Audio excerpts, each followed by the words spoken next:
the Week 18 preview here on the Athletic Football Show. Obviously, Week 18 is always a weird one. Not every game matters, and this year, only a few of these games matter. So we're going to be digging into 3 games in earnest today because, Dave, for some reason, the Chargers decided that they didn't want to make things interesting for the number 1 seed in the AFC. So we came into this with like 4 or 5 games that had actual stakes, and now we're down to like 3.5.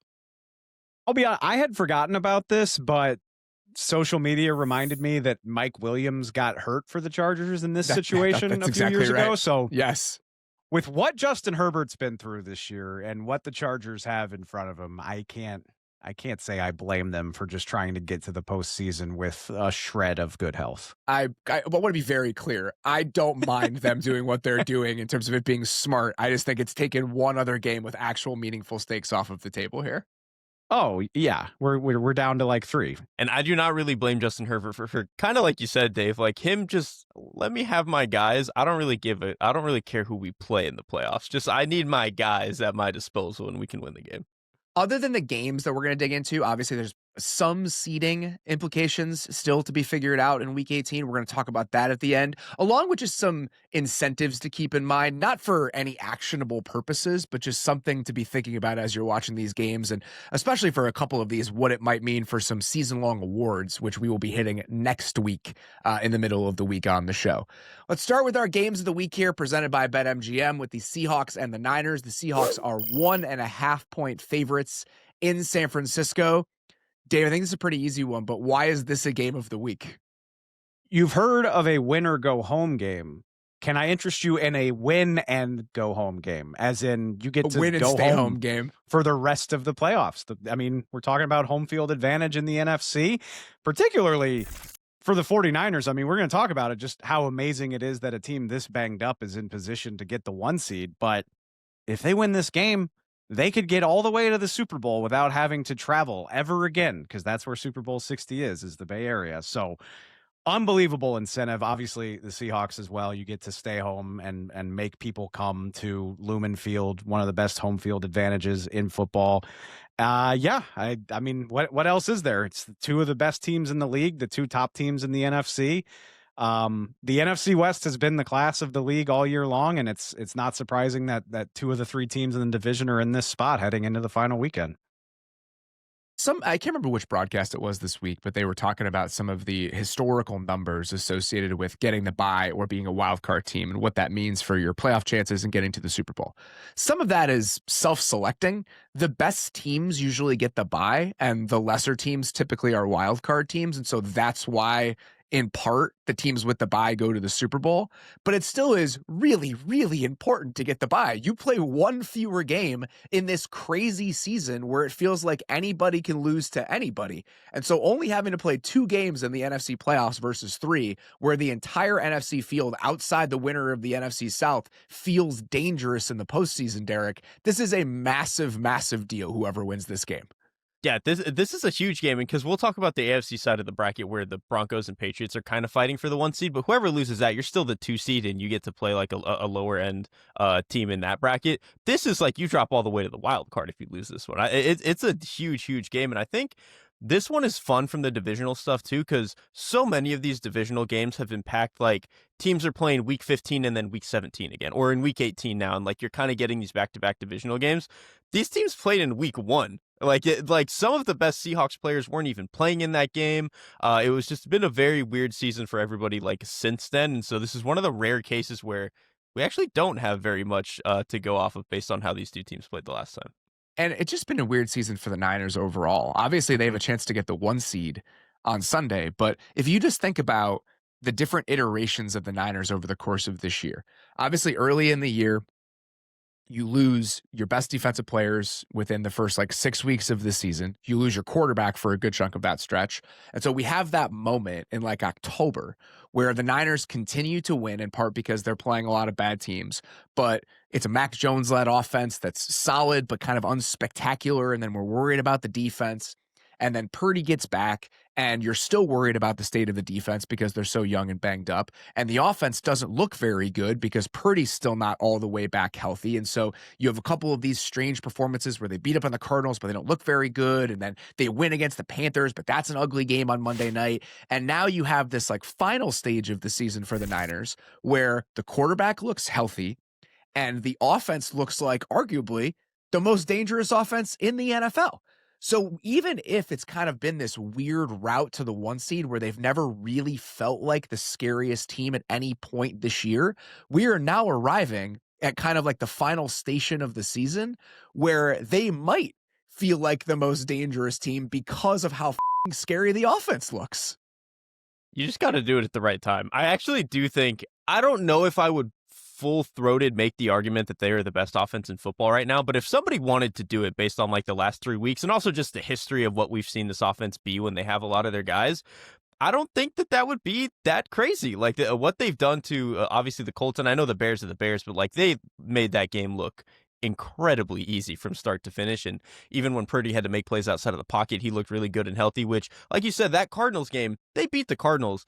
Brock Purdy didn't look like he could move or make plays outside of the pocket in that game, which like that's the whole reason he's been the upgrade for the offense. And so the fact that he looks like that, it's like the fact that they're here and they do look like they are hitting their stride, you just got to get hot at the right time, especially in a season like this where there really is no powerhouse type of team.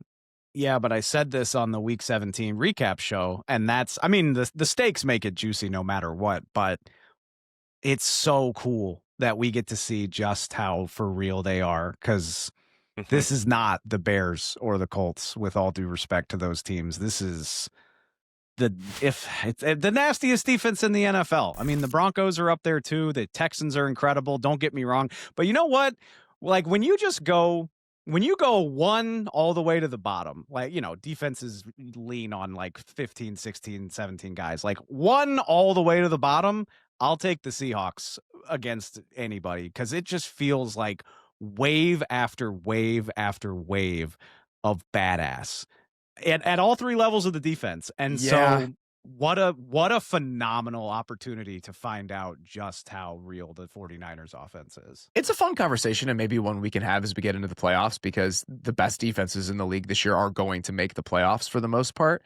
I think Seattle top to bottom is probably the most complete and deepest team, because even when you're digging into the depth, like look what they've done at safety this year, for example. The fact that Julian Love missed all that time, and you have guys like Ty Okada having to play a bunch of snaps, and it just never really matters. Like that's how deep they are. Linebacker has been that way. The front goes 6 or 7 deep. I do think that they're the most complete and deepest team on defense in the league. The Texans are a little bit more top heavy, but I think their star power is more pronounced. And I think that when you talk about being the nastiest defense in the league, I still think the Texans scare me the most, even if the Seahawks top to bottom are a little bit more complete. I don't know. I don't want to be in a position where I'm arguing against the Texans. They're disgusting and scary, and they hit like sons of bitches. But just rewatching the Seahawks-Panthers game, It feels like there's 18 guys on the field, and they all just have a bad attitude, and they all make tackles in space, and they all beat double teams. They just beat the shit out of you for 3.5 hours. All of them. Like Ty Okada's out there making amazing open field tackle after open field tackle, and Julian Love has the pick, and Byron Murphy is absolutely incredible. Like he needs to be talked about like Jalen Carter is talked about by people that watch the league at large. Like he's disgusting. Leonard Williams, Derrick's been singing his praises all year. Tank Lawrence has been one of the best free agency additions of the entire season. That's only like half of all the good players that they have. Like it's ridiculous. Let's start with that side of the ball, because obviously that's the most intriguing side of the ball. You have the hottest offense in the league, even if whatever. They're the hottest offense in football right now, playing against what might be the best defense in football right now. Number one thing you are looking for, Derrik, when the Niners have the ball in this game is what? This for me is what happens over the middle of the field for the Seahawks defense. And so I looked at throws that were between the numbers 10 to 20 yards. It's the bucket that we all use for that. The Seahawks have only allowed 48.1% completion rate over that area of the field, which is the best in the league. It's also 16% lower than the league average. That number also drops to 44.2% if you remove the Matthew Stafford games. And the reason I think that is really important when comparing the Matthew Stafford to what the Niners offense might do, you can picture 5 or 6 of the throws that Matthew Stafford made against this defense this year where he's putting it past Ernest Jones' ear hole barely because he can throw the ball 100 miles an hour. Brock Purdy's a good quarterback and can make a lot of the middle of the field throws, but he leaves some air under it. He kind of like lets guys go up and get it, and it doesn't really get there with that kind of pace. I do think if you try to do that against the Seahawks defense, you're going to give them some chances that I feel pretty good about them being able to capitalize on. And so obviously the Niners can beat you in some different ways, but I do think that is one way that the Seahawks can make this game really difficult on the Niners. We saw it in week 1. I mean, that was the interception that Ernest Jones had over the middle of the field. We saw it happen in week 1. So I think right now, I think that's a really good thing to bring up. I went back and watched that week 1 game just because I was curious. Obviously, it's so long ago that I don't know how much you can carry over. The two things that really jumped out to me, the Seahawks play man coverage on 34% of their dropbacks in that game per next gen. That is the highest rate they've played at an entire game all season. And I think some of that is kind of an echo of what was effective and what teams did to the Niners last year. And teams have kind of gone away from that. And so I don't anticipate the Seahawks leaning into that to quite the same extent. The thing that really jumped out to me that I do think is something you want to tap back into is that, in my opinion, some of the best plays the Seahawks had in that first matchup, the interception to Ernest Jones, Julian Love had a sack early at some point in that game, and then multiple other plays where they're making Purdy look uncomfortable, is they're bringing off-ball players as part of their pressure plan. Some of it's simulated pressure, some of it's actually bringing 5. There have been years where Purdy and the Niners offense has been absolutely deadly when they've been blitzed. Like, that's been one of the strongest areas of the entire passing game. This year, it's not a huge sample size, but when you bring zone blitzes against the Niners, that is one spot they have struggled. Purdy this year, negative 0.18 EPA per dropback against zone blitzes per next gen stats. Again, it's only like 40 dropbacks total, so take that with like a massive grain of salt. But when you just think about it anecdotally, Purdy's been so good at being able to extend escape. If you're bringing a linebacker or a safety through the C gap and you're trying to condense that space and make him play from the pocket, and you have a front that's as big and as strong as the Seahawks front is overall, I think that's what I would lean on. I would want to be bringing 5 bodies, playing zone behind it, and just trying to condense that space as much as I could, because I think that's one place where you can get after them a little bit. I think it's twofold. It's one, you're keeping Purdy in the pocket, which I think some of his best work over the past 3 weeks has been when he's been able to escape, whether that's as a runner, whether that's as a thrower, whatever. It's also, truthfully, the best way to cover Christian McCaffrey is to just make him block. And he's a really good pass protector, but I would rather ask him to do that and we keep Purdy in the pocket, make him throw to somebody else, than let him out on a route. And so I think them occupying the Niners' best player that way and then trying to keep Purdy in the pocket with, and see, the Seattle does have great bodies for it. Uchenna Nwosu, DeMarcus Lawrence, like Leonard Williams. These are pocket-crushing guys. They have one guy who's not. Mafe is like the only one who's not an overwhelming like power player out there. He's their one designated speed guy. Can you get the Niners to do that, though? Like, so much of this season for them has been funneled through Christian McCaffrey, and I just got to believe they won't let you take him off the table with what he's done for them over the course of this season. So in my mind, it's not necessarily that you have to get them to do it every play. It's that on the 4 instances that we can keep Christian McCaffrey in the backfield, can we get to Purdy? Can we get him to throw one up? Yes. Can we get a negative play? And so I think it's just trying to get the volatile moments in those times where you do keep him in. Because I think you're right. They will get him out. They'll motion him. They'll just say we're going 5-0 protection anyway, and we're going to swing him out. Whatever it is, they will get him the ball. They'll put Juszczyk in the backfield. They'll put Juszczyk in the backfield and too. have him be like that kind of like H-back where they're using him in motion. They're doing that a decent amount. The other Juszczyk thing that I think is worth pointing out, some of the stuff that they're doing with him in motion right now, where he's in that kind of like tilted alignment as an H-back, and then he essentially can do like anything from that spot. He'll either motion to the strong side and lead up. He'll fake motion to one side and then peel it back to the other side to either like cut the defensive end or lead up on the weak side. They're doing that a lot as kind of trying to add layers to the run game.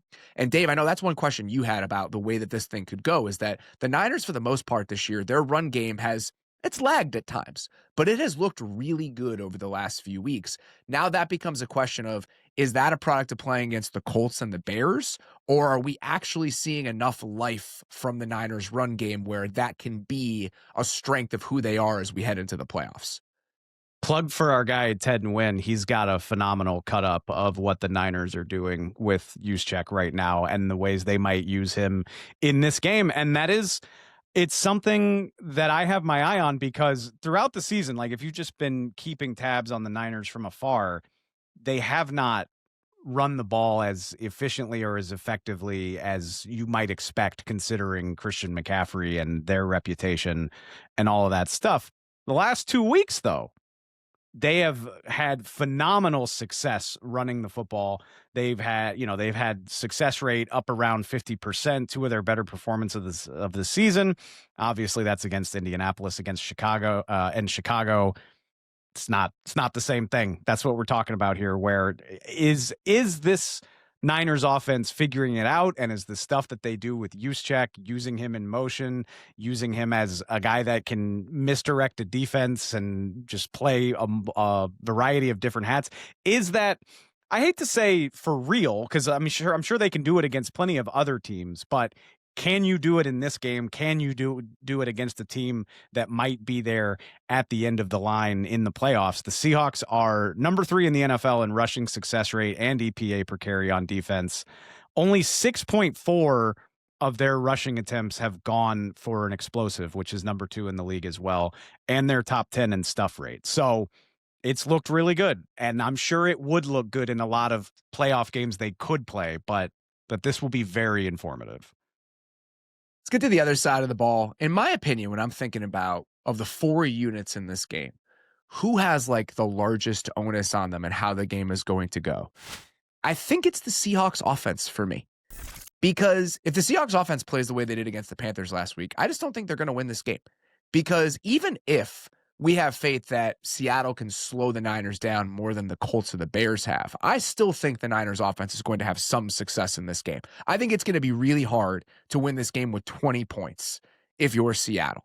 And based on the way the offense has played and just some of the relative struggles that they've had recently, and considering the state and the quality of the Niners defense, Dave, I just think that the Seahawks offense like really has to have a nice day in this game in order to keep pace with San Francisco, even considering how good the Seahawks defense is.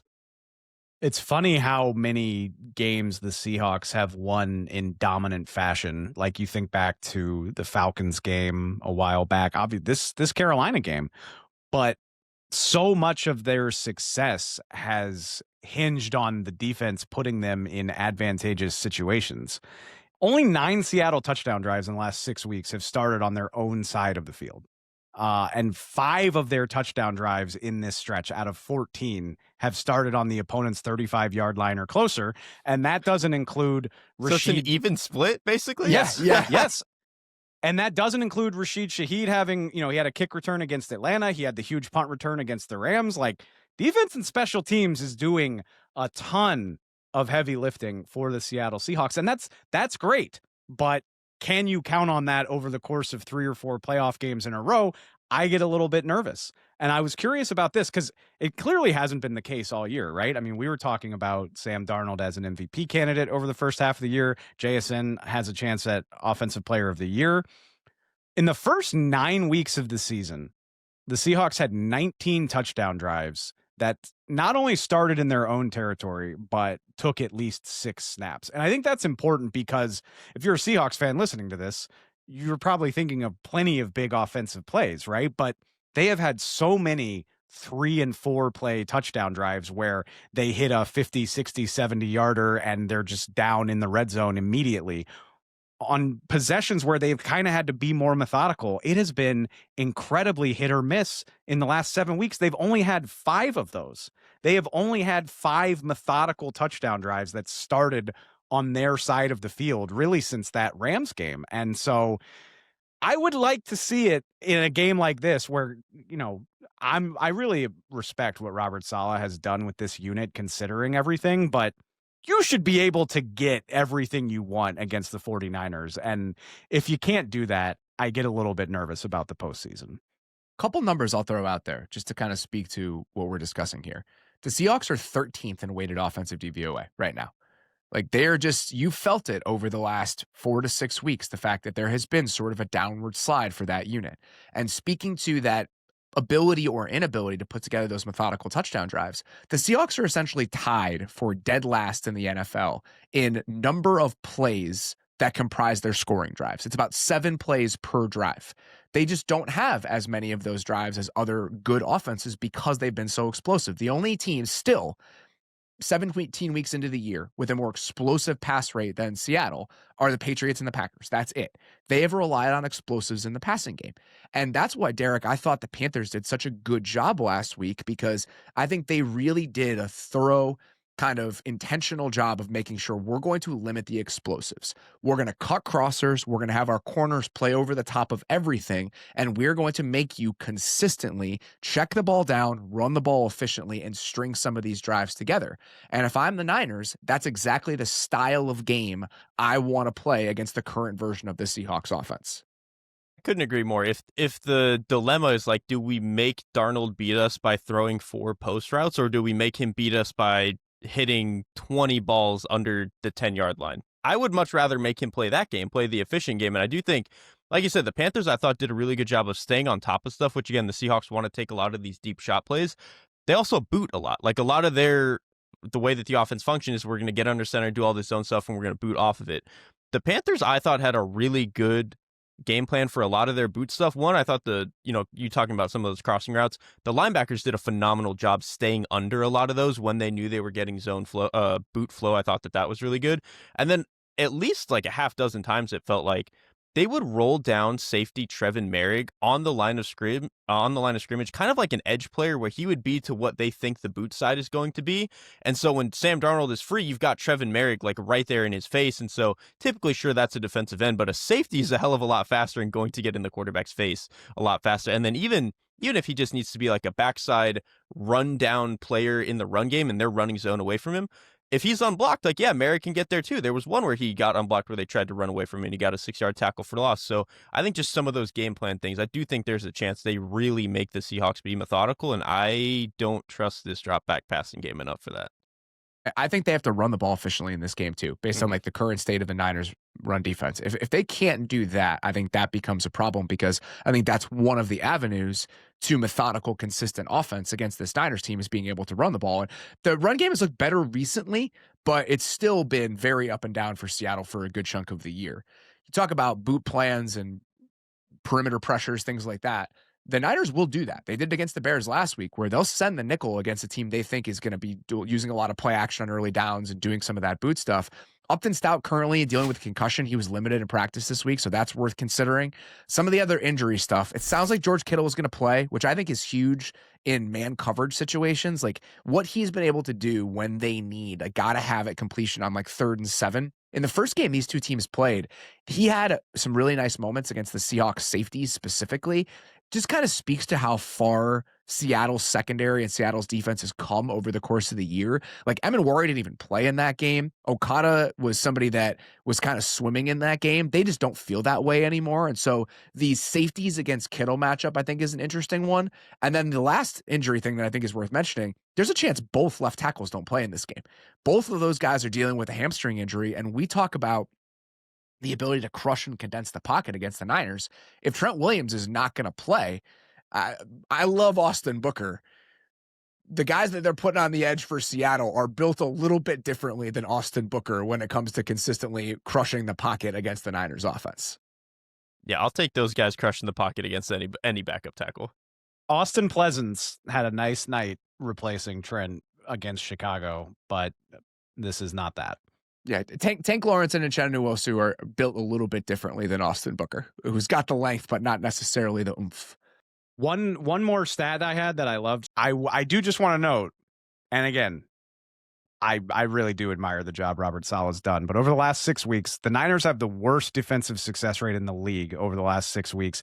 5 of their last 6 opponents have outperformed their season-long success rate when they've played the Niners. And that includes the Browns, that includes the Titans. Like, some abysmal offenses have gotten things clicking against San Francisco. So again, I view this, I hate to call it a get-right opportunity when the number 1 seed in the NFC is on the line, but it would be very disconcerting if the Seahawks can't at least get into the mid to high 20s, preferably even higher. I mean, if this could be another game like what we saw on Sunday night, I think we'd all be pretty happy with that.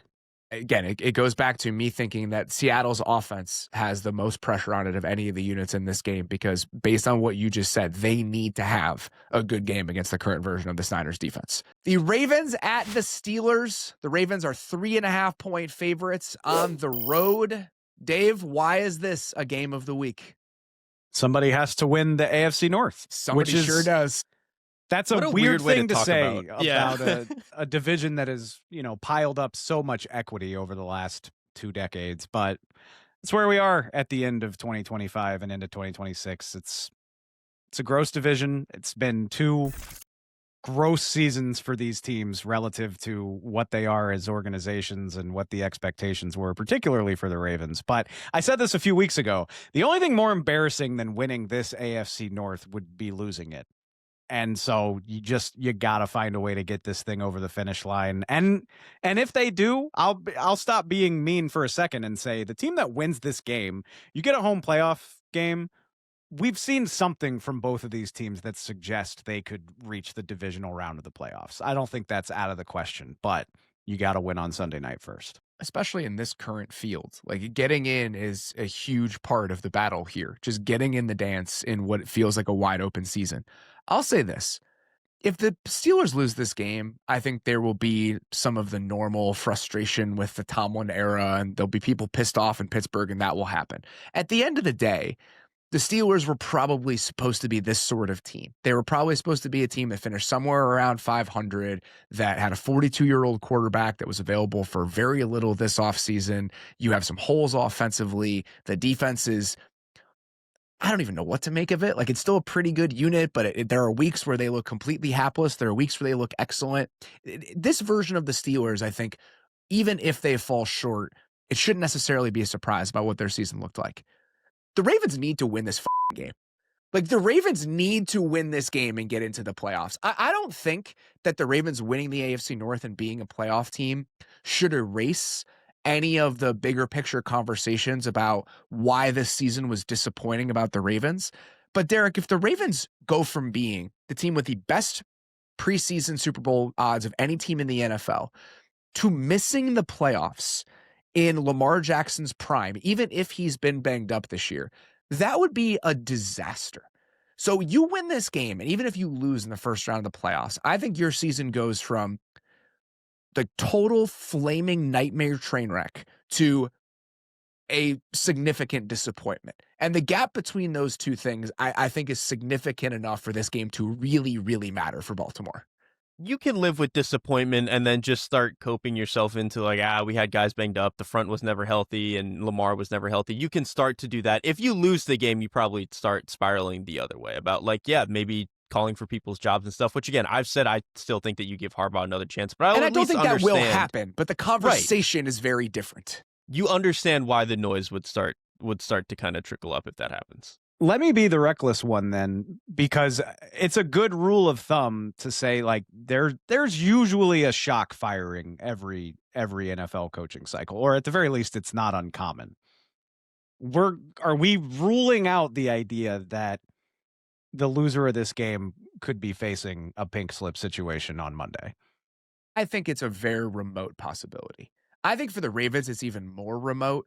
And I just don't think it's something that the Steelers would do. I don't think Mike Tomlin ever gets fired in Pittsburgh. I think it's hey, Mike, maybe it's time for you to seek out other opportunities sort of conversation. And I don't think either of those things happens. Those things happen no matter who loses the game. I just can't imagine it. That's kind of where I'm at too. Let's dig into the sides of the ball here. When the Steelers have the ball in this game, I want to start here. There's been a lot of discussion over the last week about how important it was that DK Metcalf did not play against the Browns last week. And I completely understand that. The Browns played a ton of man coverage. You have all of these like one-on-one go balls to Adam Thielen and Scotty Miller and MVS. And I get that it would be very important for DK Metcalf to be in there in those situations. Overall this season, though, it's not as if DK Metcalf has been this incredibly important player for what the Steelers' offense has been. You look at the entire year, DK Metcalf has 2 games with 100 yards receiving. He has 4 games with more than 75 yards receiving. He has 1 game with more than 5 catches. 1. That game happened to be the last time the Steelers played the Ravens. So even if I think overall his importance to what the Steelers have been is probably overstated, he was a load-bearing piece to the game plan the last time these two teams played. Multiple explosives down the field. The Ravens did play a lot of man coverage. And so, Derrik, when I project forward about what the Steelers offense is going to look like against the Ravens defense this week, I do think this is one of those games where you are going to feel the fact that DK Metcalf is not there. You are. I remember saying after the recap when we did this game was like, it's the one unacceptable way to let the Steelers beat you is to just let Aaron Rodgers throw a couple of go balls to his best player. Like you make them do something else to you. And obviously the Ravens, they gave up a couple in that game and they ended up losing that. With DK Metcalf not in the game, I don't know who they're going to do that to. Like MVS at this stage in his career doesn't scare me, and neither do any of the other guys that they've got for it. And really, like, I know that the Ravens played a lot of man coverage, which I think we talked about on our last show. Do it again. Like, it's the only guy that you would be scared of in man coverage is DK Metcalf, and not even as like, he's going to win on some outbreakers. He's going to win on a slant. No, he's just going to take one-on-one against Marlon Humphrey on a go ball, and we're going to win it that way. Aaron Rodgers, other than that, really has not been very good against man coverage this season. And so if Metcalf and those go balls aren't there, the Ravens should just play their game and they'll probably be okay. I wouldn't let what happened last time scare me off if I were the Ravens. The only other guy that I think is relatively has done something in those moments is Calvin Austin. He's going to be back in this game, which I do think is worth mentioning. But if you look at the numbers, per next gen stats over the course of the season, among quarterbacks with at least 200 dropbacks, the only guys with a lower dropback success rate against man coverage than Aaron Rodgers are Justin Fields, Michael Penix, Dylan Gabriel, and Cam Ward. I'm making him beat me that way. Yeah. I'm not going to live with 25 underneath completions over the course of this game if I'm the Ravens. I'm going to make them beat me over the top because they've shown they can do it one time all season. Y'all are just willing for this to become known as the Calvin Austin game. The Calvin Austin game? That's what's happening here. Well, it has to be, too, because we haven't mentioned it. Darnell Washington is out for the season, too. Yes. So that's even one more guy. He has quietly become one of Rodgers' favorite targets. So it really might have to be the Calvin Austin game. And Calvin Austin needs to be that guy. We saw what it looked like. We saw what it looked like without him and DK last week against the Browns. And I think Kenny Gainwell can be a big piece of this, and Jaylen Warren obviously running the football, but Calvin Austin kind of feels like it as far as threatening the Ravens downfield. Calvin Austin missed the last game against the Browns. The other guys who did not play in that game that are likely going to play this week against the Ravens: Brandon Echols at corner, James Pierre at corner, Isaac Salomao at guard, and TJ Watt. If you go back and you watch the previous matchup between the Ravens and the Steelers, every single one of those guys had at least one or two highlight moments. That includes Salomao, by the way. There was that one extended play that Rodgers makes outside of the pocket, drifting to his left, where he finds Metcalf late. The block that Salomao makes on that play, he holds it for 4.5 seconds one-on-one that allows that play to happen. So every single one of those guys came up big, and I think that's worth at least keeping in mind when you think about why the Steelers can look a little bit different this week than they did last week against the Browns, even with DK Metcalf not playing. It's easy to poke fun at the Steelers, and especially coming off of that Browns game, but I think it would be lazy to just assume it's going to look similar. Calvin Austin, he's not a world beater, but just having an adult in the room who can at least alleviate some of that and make everything a little bit easier on down the line, I think that helps. I think Sumalu obviously helps. And then Jalen Ramsey can actually play safety if Echols and Pierre are both back, which he has not been doing the last 2 weeks. So this is still going to be a team with 9-10 wins that has the 4 seed. I'm not saying they're great, but I think this could look like a much more coherent version of the Steelers. And the last thing I'll say about the offense, last week they were hamstrung in 2 ways. Obviously, you don't have DK Metcalf. You don't have any of your speed downfield stuff. They also clearly did not want Myles Garrett to play the game, that's how you treat Myles Garrett. I know I joked about it at the time, but that's how you should treat Myles Garrett. You do not want him participating in the football game. they don't have to do that against the Ravens. No. Like you don't have to treat Kyle Van Noy that way or anything like that. So they're at least a little bit freed up in that sense. And I think that's part of the reason that they were able to kind of, I'll say this. I think some people in the moment were like, well, the reason that the Steelers were able to push the ball down the field against the Ravens is that they weren't afraid of the pass rush. Those balls are still coming out in like a second and a half. It has nothing to do with like longer developing plays. I do think that part of that does matter carrying over. The Ravens pass rush needs to be better in this game, independent of how long Rodgers is holding onto the ball. Like it was atrocious the last time these two teams played against each other. And so if you're going to finish with a 20% pressure rate again, I don't care that his time to throw is like 2.35 seconds. Like we need a better performance here from the Steelers up front than we got in the last time these two teams played against each other. Let's talk about the other side of the ball. When the Ravens are on offense in this game, Derrik, the Ravens offense and their running game last week, it was a sight to behold. Not entirely sure we can get the same version of that Ravens running game against the Steelers that we got last week against the Packers. We're not getting that game like that. The state of the Packers front four is, or front five, whatever you want to call it. You can push them around in a way that I know the Steelers have had some tough games in run defense, especially early on in the year. They're better than that. Like Keanu Benton's playing a little bit better. Derek Harmon's now in the lineup. Cam Hayward still got some stuff. Like it's just like they are better up front. TJ Watt's gonna be back in this game. Like that just make plays. We'll talk about that. Like it's Highsmith also like incredibly good. Like they will be better up front, even if you can get the linebackers with some movement, but they're not going to be able to move people. I think the way that they did last week. I still like the best version of this Ravens offense, even when Lamar has been an MVP candidate, is when they can run the hell out of the ball, especially with Derrick Henry, and you can get some of these explosives. If Lamar is coming off of his illness, still kind of been banged up this year, like that still might be something you really do need to tap into in this game. I don't think we're going to see the same sort of performance from the Ravens running game that we did against the Packers last week. I still think if I were the Ravens, I want to run the ball 40 times in this game. Like I want to control the game that way. If you go back and you watch the first matchup between these two teams, the Ravens finished with like a 42-ish% rushing success rate, I think, per next gen. So nothing overwhelming.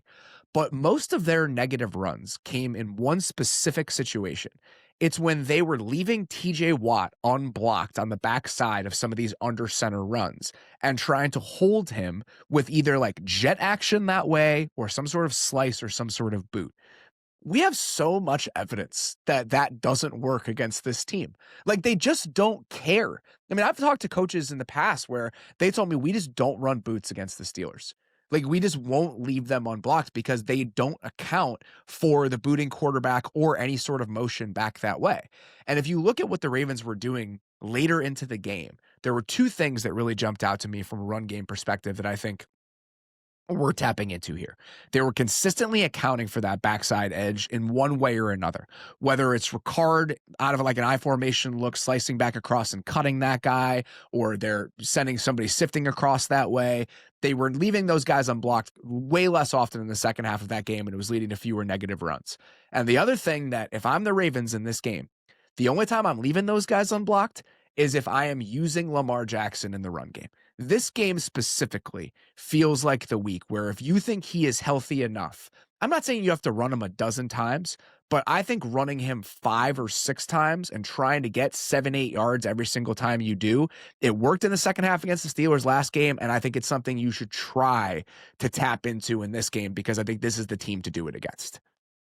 The first Pittsburgh game was, I think he was better against the Bills all the way back in the season opener, but the Pittsburgh game was one of Lamar's best performances as a runner this entire season. And leave it all out there, man. There's no tomorrow if you don't win. Exactly. So I get it. He's been banged up, but if he's healthy enough to play, then let's get that moving a little bit. The other element of the first matchup that I thought was notable, and I was very impressed, honestly, with what the Steelers did. I thought their third down plan in that game was varied and gave the Ravens a ton of problems. Like if you look at it individually, possession by possession, you have like a weird cover 2 variation where you're bringing Brandon Echols off the edge. That ends in a sack in the first quarter. On the next possession, they drop 8 on third down and Lamar has to pull it down and scramble. They had another rep of cover 2 in the second quarter when they're showing man beforehand because there's a motion. That's the play where Lamar throws the pick to Pierre. They had a couple snaps of cover 0 when it didn't necessarily seem like it was going to be cover 0 pre-snap. I thought that it was a varied layered game plan for them whenever the Ravens were in like pure drop back situations. And Derrik, it just brings me back to the frustration I have with the Steelers offense so often, where it's like when they do this stuff and they make it hard on you, they are talented enough to give even good offenses trouble. And we saw a lot of that in the last game between these two teams.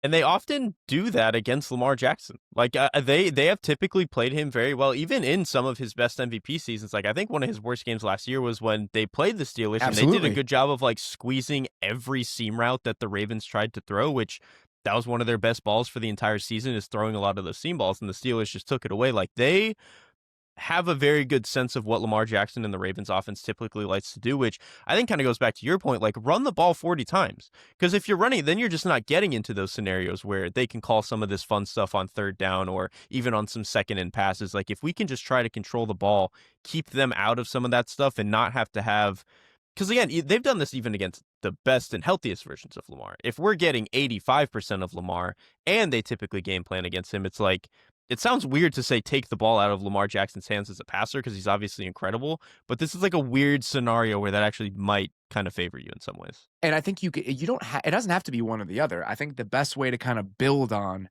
leaning on the run game in this game is using play action on early downs when you think they're going to be in some of those single high looks. Like get under they've center. Done a lot actually since he's been back. They've done a lot, and again, they had some explosives and some chunks when they did it the last time these two teams played. And so I want to run the ball consistently. I want to try to find some chunks over the middle of the field off play action, and I want that to be the foundation of my game plan against this version of the Steelers. So we avoid some of those 3rd and 7s where they can throw some of that funkier shit at you, especially with Eccles and Pierre back in the lineup and the secondary being closer to full strength.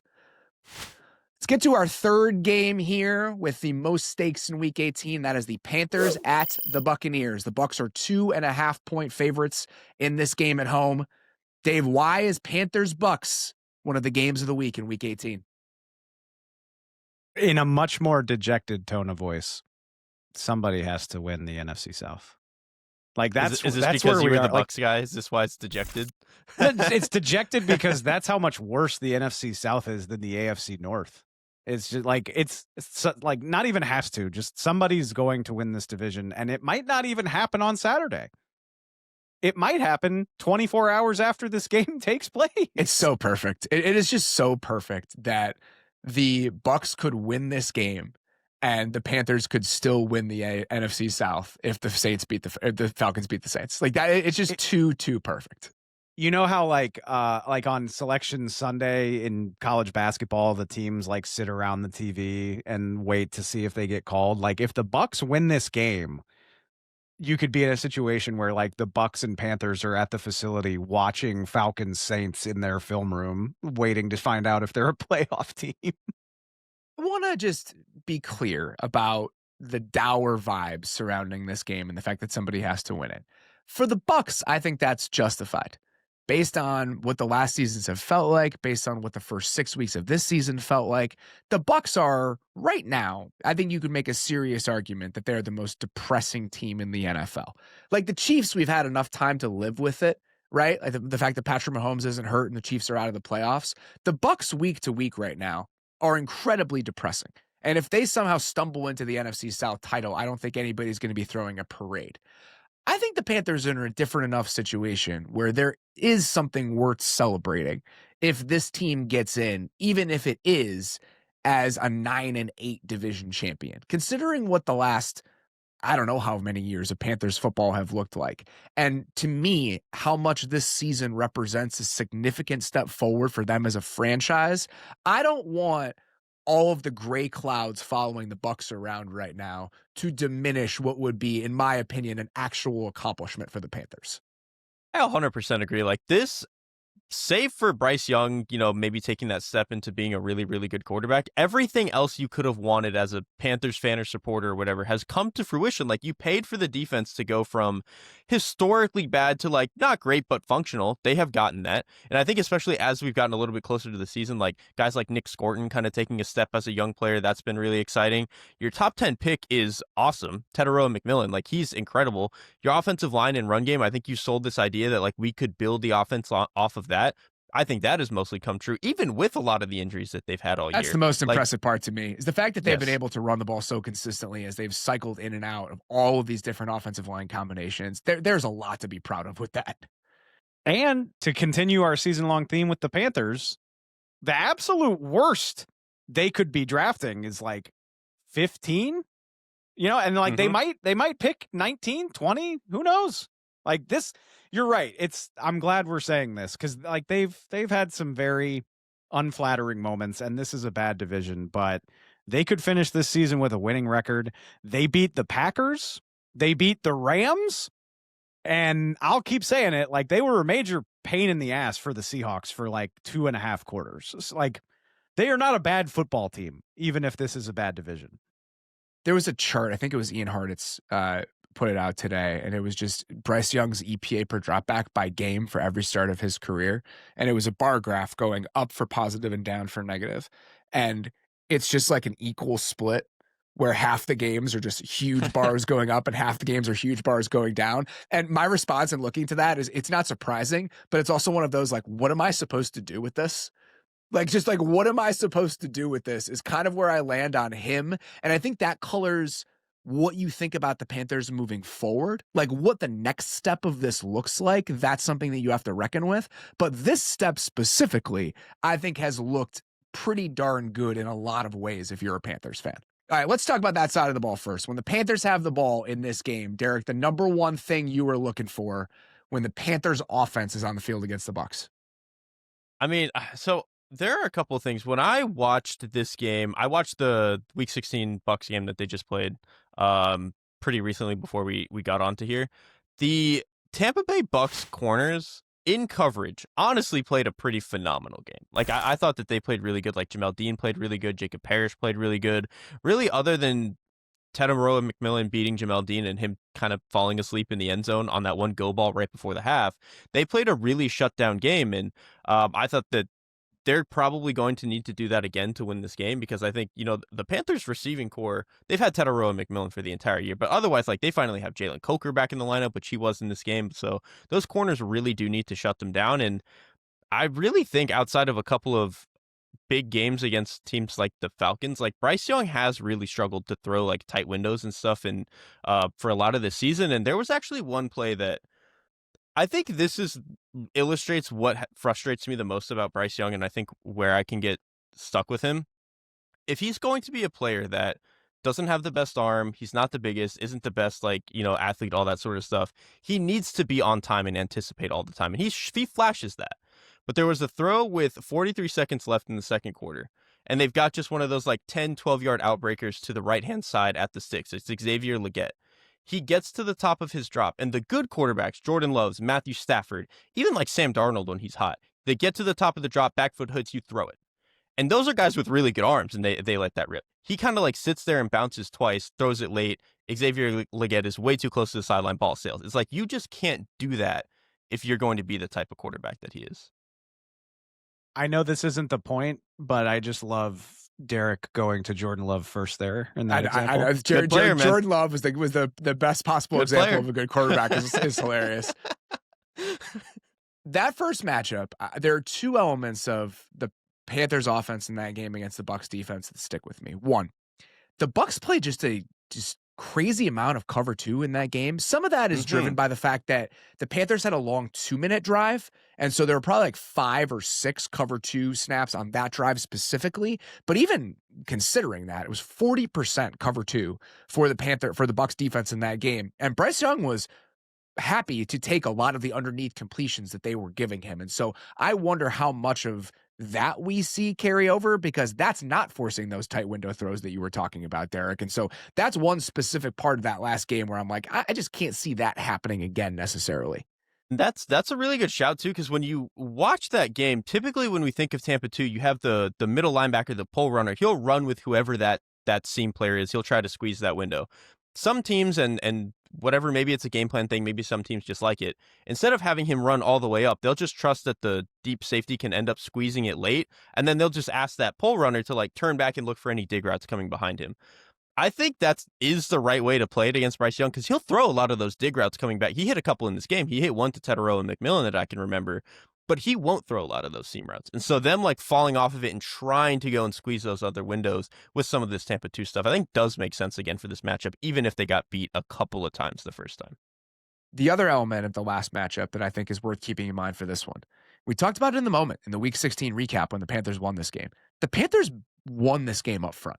Like, they physically outplayed the Bucs up front on both sides of the ball, and that includes the offensive line against the Bucs defensive line. The Bucs have this reputation as this really good run defense, and the Panthers kind of took it to them the last time these two teams played. And you look at it, I don't know if he's going to play, but Robert Hunt is potentially, like, he's back at practice for the Panthers. And we've talked about it all year where this is an offensive line that can push you around, and that was before Cade Mays was even playing center and giving them more physicality at center than they had with Austin Corbett. If you get Robert Hunt back in this game, and you're 5 across with Ike Ekwonu, Damian Lewis, Cade Mays, Robert Hunt, and Taylor Moton, plus what the tight ends are giving you in the run game, I wouldn't be the least bit surprised again if the Bucs were able to control this ball and kind of control this game and kind of bully ball the Bucs up front again. All the numbers for the season are going to tell you that the Bucs are a top 5, top 10 run defense, and I'm here to tell you it's hooey right now. Go look at this. I mean, the last 2 weeks they've allowed a rushing success rate up near 50% against the Panthers. You just said the Panthers bullied them. The Dolphins bullied them last week. In the month of December, their explosive run rate is 16%, which is more than double what it was for the months, like for the 3 months before the last 4 games. They were allowing an explosive 7.7% in the first 12, 13 weeks of the season. And it's exploded here over the last month. And that's teams like the Saints doing it. Obviously the Dolphins, the Panthers. I expect the Panthers to be able to run the ball. And there's more to it than this, but if I'm trying to talk myself into Carolina winning a football game, it starts with that. Absolutely. And if we want to go to the other side of the ball, I think that to me was the most surprising or maybe one of the most impactful elements of the last matchup between these two teams is the Panthers' offensive line winning a game physically is not surprising. That's the way this team is built. But Derrik, again, we talked about it in the moment. The Panthers' defensive line, Nick Scorton, I think his performance jumps out, but even what you were getting from the linebackers, some of those other guys in the defensive front, they out-physicaled the Bucs offensive line in the Bucs run game the last time these two teams played. And I wouldn't necessarily be surprised if that happens again. And if it does, if the Panthers are going to win this game up front on both sides of the ball, why do we have any feelings about the Bucs being able to win this game? Which is a tough look, because I know I just said that like the Panthers paid $1 billion to go from historically bad to whatever they are now. The front still isn't that good. Like, I like Nick Scorton, and the linebackers do play physically every now and then, and you still got Derrick Brown, but like it's still not a good front. If you are the Bucs and you are who you think your identity should be, or you can run the ball and you can move people a little bit, this should be a game that you can handle. But like you said, the last time they really did not. And like Nick Scorton continues to be a really, really impressive player for them. And then I do think that their linebackers are playing better now than they played for the first 2 or 3 months of the season. And so this to me comes down to a little bit of like, it's very rare that I want to pick a game kind of based on just like vibes or what I feel the give a shit factor might be. But the Panthers, it just like, they have been so good all year about making every game hard for the other team that they're playing against. And that doesn't always result to wins, but they are going to make you earn it. I just feel like in a spot with the Bucs where I'm just like, I don't know if they're really at 100% in that meter right now. It brings me back to the conversation we had, or the point we made to start this conversation. I think this game matters more to Carolina than it does to the Bucs. And at a certain point, I think that's worth keeping in mind when you're considering how it's going to go. I've been fighting against this all week where like the vibes just point you toward Carolina so hard in this game, but it is a week to week league and these teams just played 13 days ago or whatever it is. And my radar is up that can mean some wonky stuff. And like Tristan Wirfs is not 100% healthy, but it sounds like he's at least going to give it a shot on Saturday. You still have talent. I mean, I'm past the point of like waiting for Baker to break back out, but crazier shit has happened, right? I guess that's the problem I have with the Bucs right now, is that we're just going to keep sitting here and I'm just going to keep muttering to myself, well, they still have talent. They still have talent. Like, how long are we going to keep doing that? I get it. Baker, I wanted to know this for my own curiosity because I'm a Baker guy. Baker, from weeks 1 to 9, had 10 completions of more than 20 air yards for 418 yards and 7 touchdowns. And since then, he's got 5 completions for 175 yards with no touchdowns. Like, the explosive element of this Bucs passing game is just not there anymore. And I've said it before, I have to assume something's bugging Baker. And obviously you've had receivers in and out of the lineup, but at this rate, why do you trust it to correct itself now on a short week? And on top of that, the Panthers play 85% zone, which is the most in the league. Baker has been very, very mid against zone with 8 picks going against zone coverage over the course of the year. Crazier stuff has happened, but I can't say I'm optimistic. We've seen him get fooled or him look a little bit uncomfortable against some of those disguise coverages and just like him not seeing it that well recently. And the Panthers are the sort of team where they play a lot of cover 3, but they do it a lot out of a lot of too high shells where you don't know exactly what's coming. And so you are going to get some changing pictures when you play against the Panthers defense. And I think you're going to get some wonky stuff too. Like they set a lot of simulated pressures the last time these two teams played against each other. The Panthers defense, I think Derrik said it exactly right. They're not a super talented unit. Their 4-man pass rush is still actively very bad, but they play hard and they are going to make it hard on you. And listen, would it surprise me if the Bucs, who are a more talented team, win this game by 7 points? No. But the way that the last few weeks have felt and the way that this thing has been trending, it's just hard not to like Carolina to win this thing. And that's kind of where I sit with it. We can run through this pretty quick. In the AFC, all of the playoff teams are just massive favorites in this game. Broncos are 12.5-point favorites against the Chargers with Justin Herbert sitting. Patriots 11.5 over the Dolphins. The Jags are 12.5-point favorites over the Titans. The Texans are double-digit favorites over the Colts, and the Bills are 7-point favorites against the Jets. I think that's partially because it sounds like Josh Allen is not going to play in this game.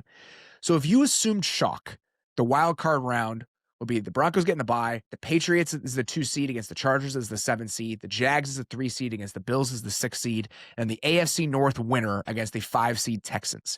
If the Bills lose, they would be the 7 seed and the Chargers would get the 6 seed.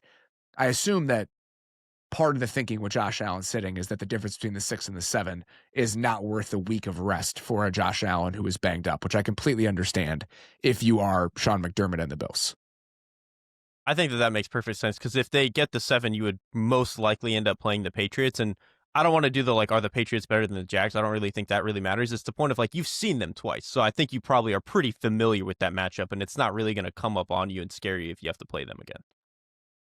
My only thought here is my brain is screaming at me, there's no way it can all be chalk. And maybe this is a situation where it's going to be the Jaguars. Don't do this.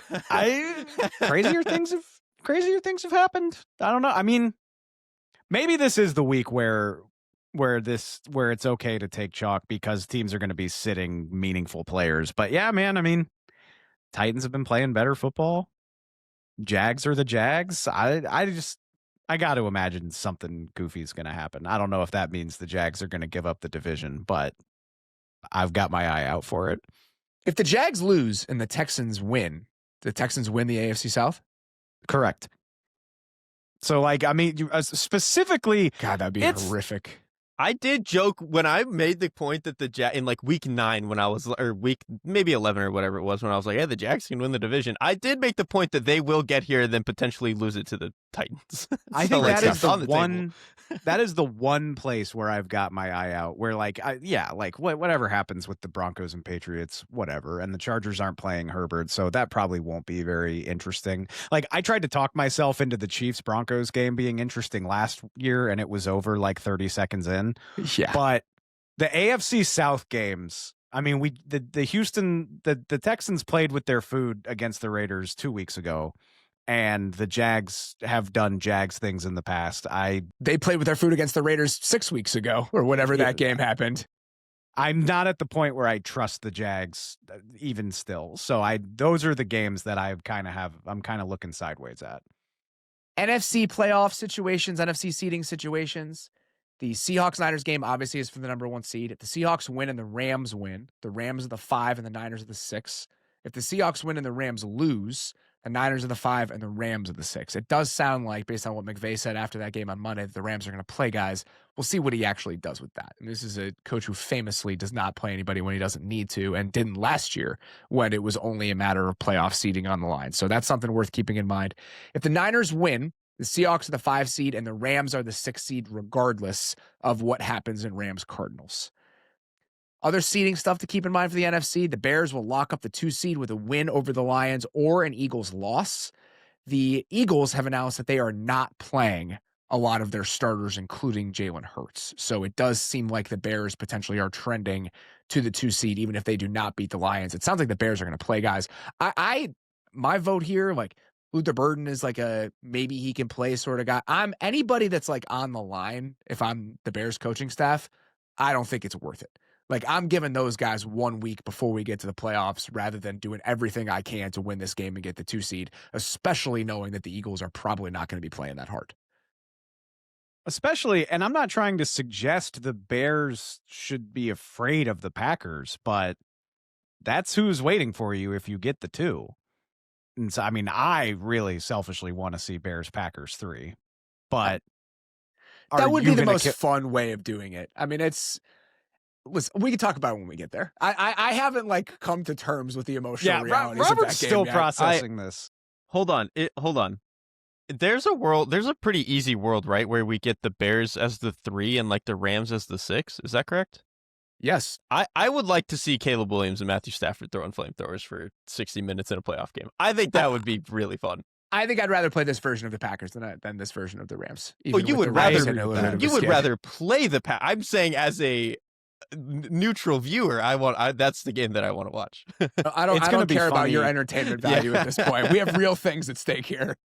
It's going to be really funny. Like, I'm sitting here thinking like, yeah, the Bears are going to play the Packers because the Eagles aren't playing their starters, but like Tanner McKee could beat the January 4th Washington Commanders. Yeah, like that did it to the Giants. Again, well, I think the Bears should try to win the game. I just think that you should be smart about how hard you're trying to win the game when it comes to players who probably need a little bit of rest before you play the game that actually matters next week. Few stats and incentives things to keep in mind for week 18. We've got a few fun ones. Bijan needs 255 scrimmage yards to finish first all time in a single season for yards from scrimmage. That's a crazy stat. I mean, obviously, the 18-game season affects some of this stuff, and I think that we have to keep that in mind as we discuss any of these, but that's worth mentioning. 255 scrimmage yards. I'll say this. I was not on the Monday Night Recap. I was playing Bijan in my fantasy championship, and that's why I missed it. I was watching with other guys from my league. What a terrifying player to play against when you're in that sort of situation. So he rips off the first one, right? And in that moment, I was up by so much that the first one I was like, all right, now this becomes like mildly interesting. There was a second play in that game where he almost rips off like another 70-yard touchdown run. My heart was in my it fell out of my body. Like he was a terrifying player to play against.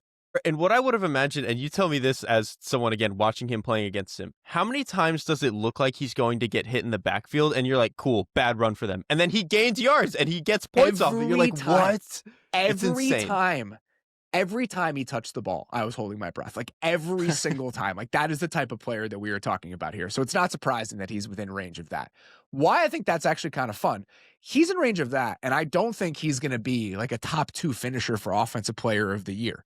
The two guys that are, with Puka and JSN, Puka needs 70 yards to catch JSN for the receiving title. Obviously, JSN's going to be playing hard in this game, and so it's possible that JSN has a monster game too, but we've talked all year about JSN having this like historically great season as a receiver. And there is a chance that Puka, who played 1 fewer games than JSN did, finishes with more receiving yards this season than JSN.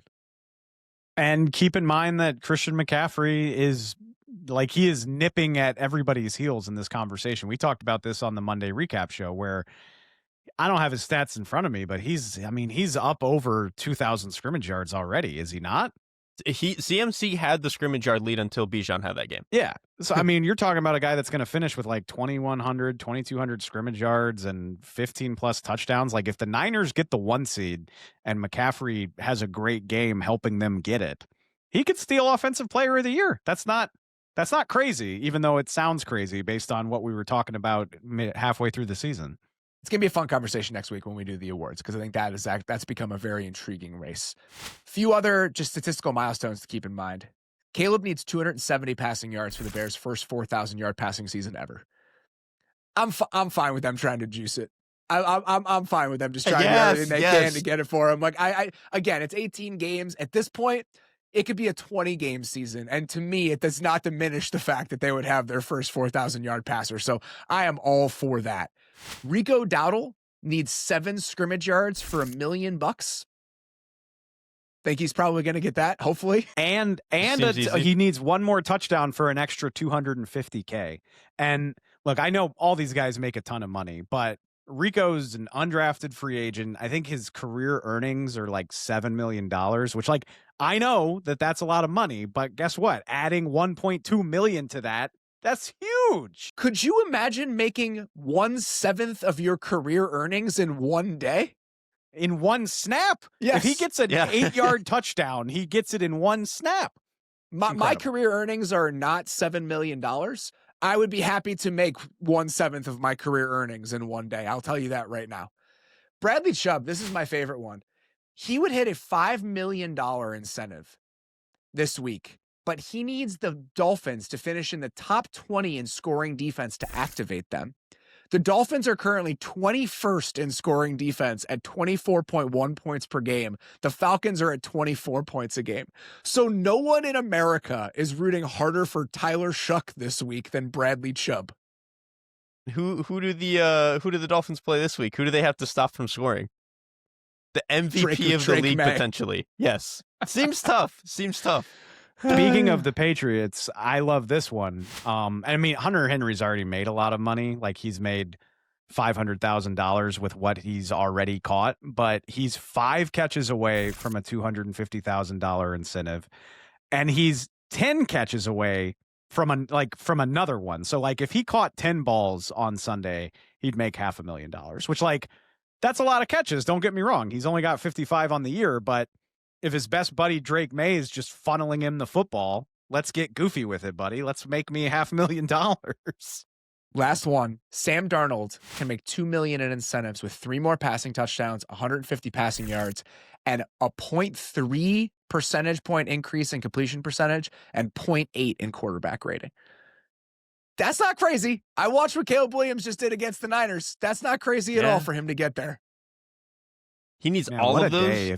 If you hit that and get the 1 seed in the NFC, who's got it better than you? But it's not. I mean, when you say he needs all of those, yeah, I guess if you got the touchdowns, the rest would probably come. Probably going to tick up there. Last thing before we get out of here, quick wins pool update, because we talk about the other teams that have a lot at stake this week. You guys have a shitload at stake this week. In the wins pool, I am victorious. I'm 61-51.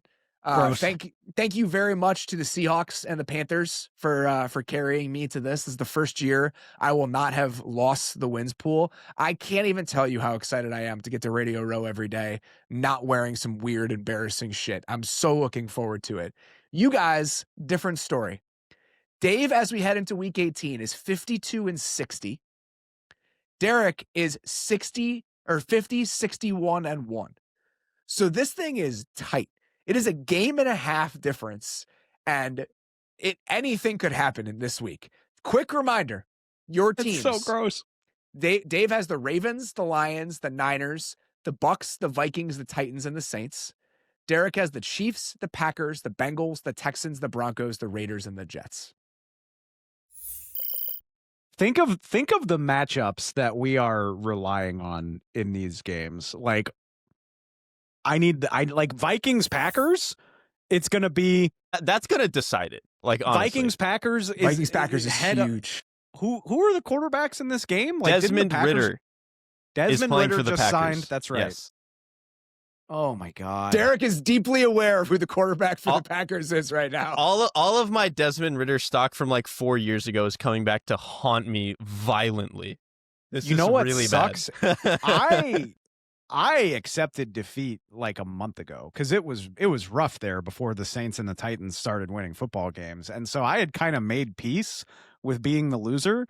And then Beller told us the standings, and I was like, holy shit, I could still avoid having to wear a costume? Like, this is incredible. So now I'm like reinvested, and I'm just going to be heartbroken if I lose. It really has been the Saints, mostly the Saints, but also a little bit the Titans, because my good teams have more wins, but my bad teams, the Raiders and the Jets, only have 5 on the season. Your Titans and Saints have 9, which if that like evened out a little bit more, like I would probably have, like, it's just the Pete Carroll has ruined my life.